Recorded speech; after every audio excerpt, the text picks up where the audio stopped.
The boy intended to take advantage of this opportunity to say to Akka that he thought she ought to let him go with them to Culleberg, but he was prevented anew, for all of a sudden a big bird came down in the midst of the geese. One could believe, when one looked at this bird, that he had borrowed the body, neck, and head from a little white goose, but in addition to this, he had procured for himself large black wings, long red legs, and a thick bill, which was too large for the little head, and weighed it down until it gave him a sad and worried look.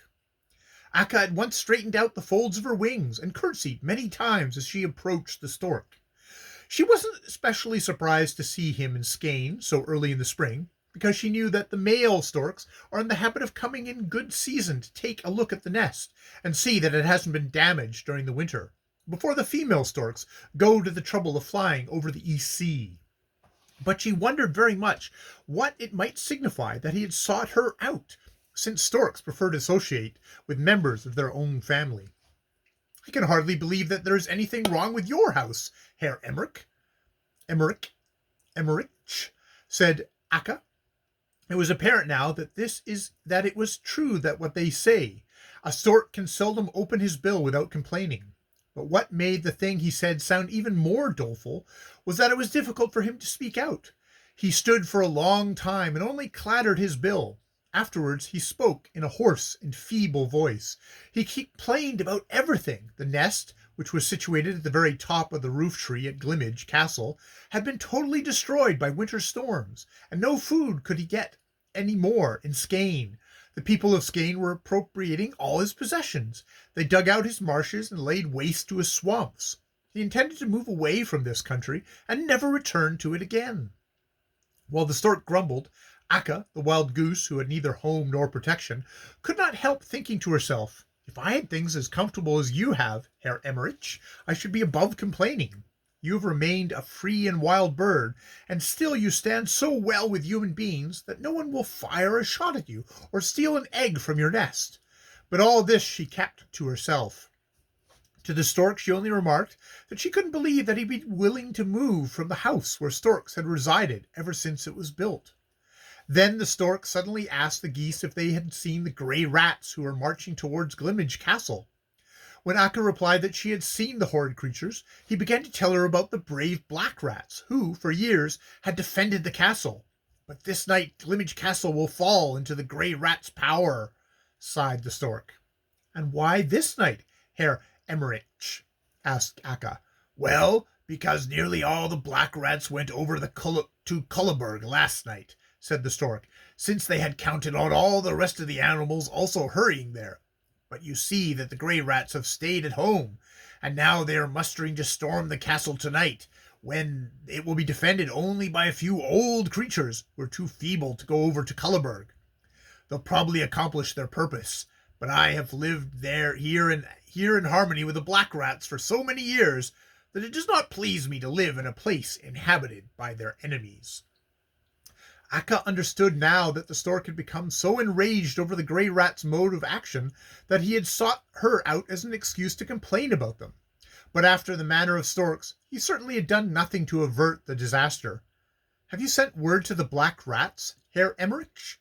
she asked. "No," replied the stork. "That wouldn't be of any use. Before they can get back, the castle will be taken." "You mustn't be so sure of that, Herr Emmerich," said Akka. "I know an old wild goose, I do, who will gladly prevent outrages of this kind."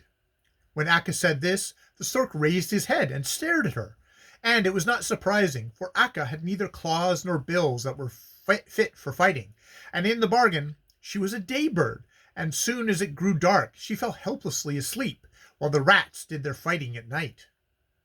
But Akka had evidently made up her mind to help the black rats. She called Ixa from Vassigjura, and ordered him to take the wild geese over to Wndrfl Lake, and when the geese made excuses, she said authoritatively, "I believe it will be best for us all if you obey me. I must fly over to the big stone house, and if you follow me, the people on the place will be sure to see us and shoot us down. The only one I want to take with me on this trip is Thumbletot. He can be of great service to me because he has good eyes and can keep awake at night."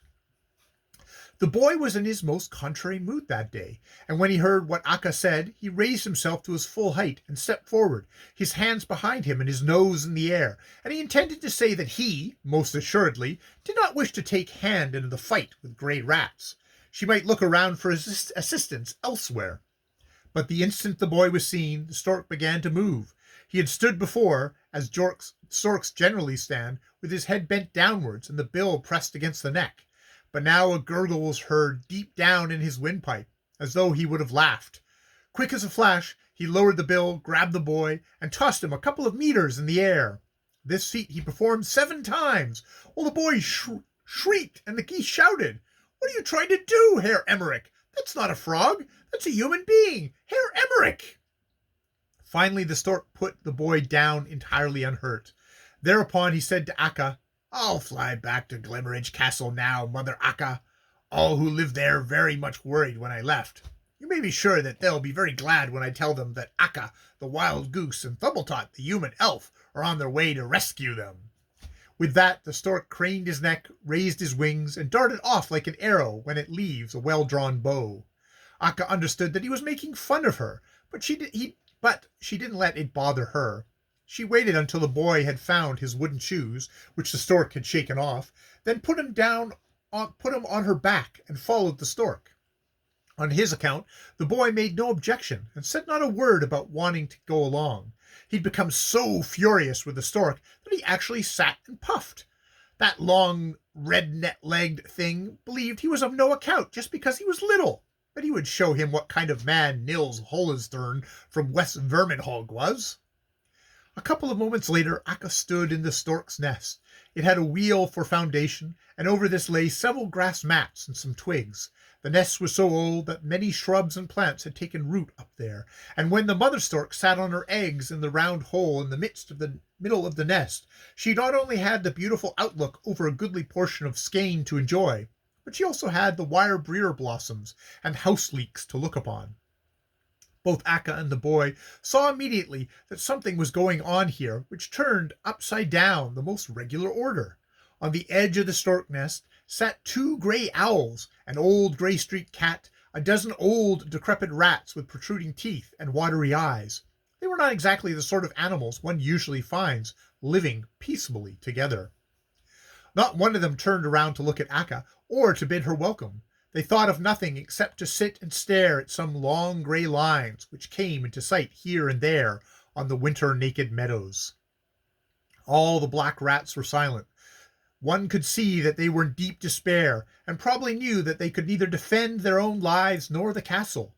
The 2 owls sat and rolled their big eyes, and twisted their great encircling eyebrows, and talked in hollow, ghost-like voices about the awful cruelty of the grey rats, and that they should have to move away from their nest, because they had heard it said of them that they spared neither eggs nor baby birds. The old grey-streaked cat was positive that the grey rats would bite him to death, since they were coming into the castle in such great numbers, and he scolded the black rats incessantly. "How could you be so idiotic as to let your best fighters go away?" he said. "How could you trust the grey rats? It is absolutely unpardonable." The 12 rats did not say a word, but the stork, despite his misery, could not refrain from teasing the cats. "Don't worry so, Monsieur Housecat," said he. "Can't you see that Mother Akka and Thumbletot have come to save the castle? You can be certain that they'll succeed. Now I must stand up to sleep, and I do so with the utmost calm. Tomorrow, when I awaken, there won't be a single grey rat in Glmmng Castle." The boy winked at Akka and made a sign, as the stork stood up upon the very edge of the nest with one leg drawn up to sleep, that he wanted to push him down to the ground. But Akka restrained him. She did not seem to be the least bit angry. Instead, she said in a confident tone of voice, "It would be pretty poor business if one is as old as I am could not manage to get out of worse difficulties than this.